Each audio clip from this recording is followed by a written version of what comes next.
안녕하세요. 어드미션 마스터즈의 경험이 있는 탑 명문대 입학심사위원들과 함께 미국 대학 입시의 궁금증을 풀어가는 교육 컬럼니스트 진아킴입니다. 구독과 좋아요, 알림 설정은 영상 제작에 큰 힘이 됩니다. 자녀를 어느 고등학교에 보내면 좋을지 선택지가 있다면 운이 좋은 것입니다. 공립이나 사립 중 고민을 한다면 딱 떨어지는 정답은 없습니다.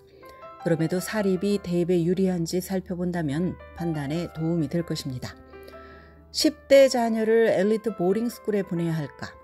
수세기 동안 미국의 유명 보딩스쿨들은 8개의 아이비리그를 포함해서 미국의 엘리트 대학으로 연결되는 파이프라인 역할을 해왔습니다. 매사추세츠의 그라튼이나 밀턴, 디어필드, 뉴햄프셔주의 필립스 엑시터, 커네티컷주의 초트 로즈메리, 뉴저지주의 로렌스빌 스쿨 등이 이런 보딩 스쿨들입니다. 지난 5년간 초트는 예일 대학의 53명, 콜롬비아 대학의 41명, 시카고 대학의 39명을 각각 진학을 시켰습니다. 또 하버드 대학에는 27명, 규모가 작은 베이츠 컬리지에도 18명이나 보냈습니다. 이쯤 되면 감이 잡힐 것입니다. 이런 유수의 보딩스쿨에서 학생이 잘 성장을 한다면 드림스쿨에 진학할 가능성이 꽤 높다는 것을 말입니다. 물론 이런 경우 대가가 따릅니다. 예를 들어서 필립스 엑시터 아카데미의 1년 학비와 기숙사비가 59,000달러에 달하니 우선 학교 보내는데 돈이 많이 듭니다. 또한 어린 나이에 자녀를 안락한 둥지에서 떠나보내야 하는 감정적인 대가도 치러야 합니다. 그러나 보딩스쿨이 주는 장점도 많습니다. 부모 품을 떠나서 기숙사 생활을 하다 보면 자립심을 더 키우게 되고 독립적인 성인의 삶을 준비를 하게 됩니다. 더구나 보딩스쿨이 학생에게 딱 맞는 선택이라면 대입 결과도 잘 나올 것으로 기대가 됩니다. 그렇다면 엘리트 사립 고등학교이지만 집에서 통학하는 데이스쿨은 어떨까? 한인들에게도 친숙한 유명 데이스쿨들은 미국 전역에 있습니다. 예를 들어서 LA 지역의 하버드 웨슬리, 워싱턴 DC의 시드웰 프렌즈, 조지타운 데이, 내셔널 커시드럴 스쿨, 뉴욕시의 트리니티 스쿨, 브리얼리 스쿨, 필라델피아의 저먼타운 프렌즈 등은 전국에서 손꼽히는 사립 데이스쿨들입니다. 하버드 웨슬레이의 클래스 오브 2020는 300명이 채 안 되는 학생들로 구성되어 있지만 졸업생들의 대학 진학 리스트를 보면 명문 보딩스쿨인 그라튼과 결과가 비슷합니다.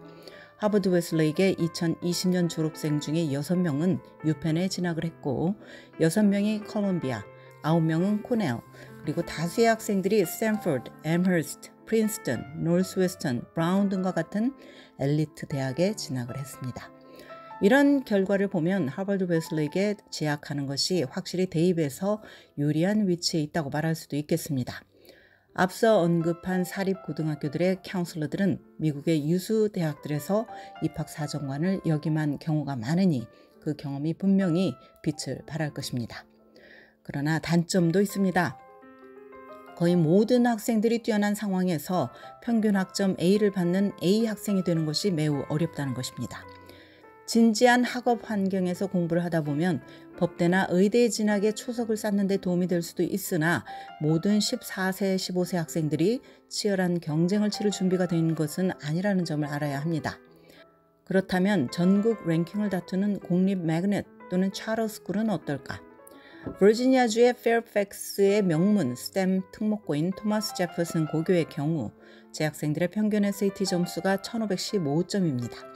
이런 학교는 공립이면서도 엘리트 사립 고교와 같은 학업 환경을 누릴 수 있습니다.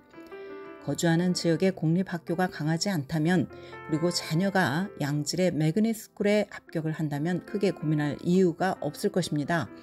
그러나 거주 지역의 공립학교가 우수하다면 선택이 어려워집니다. 보통 가장 학력 수준이 높은 우수한 공립고교는 소득 수준이 높은 지역에 위치해 있습니다. 지금까지 교육 전문 컨설팅 그룹 어드미션 마스터즈 진아킴이었습니다.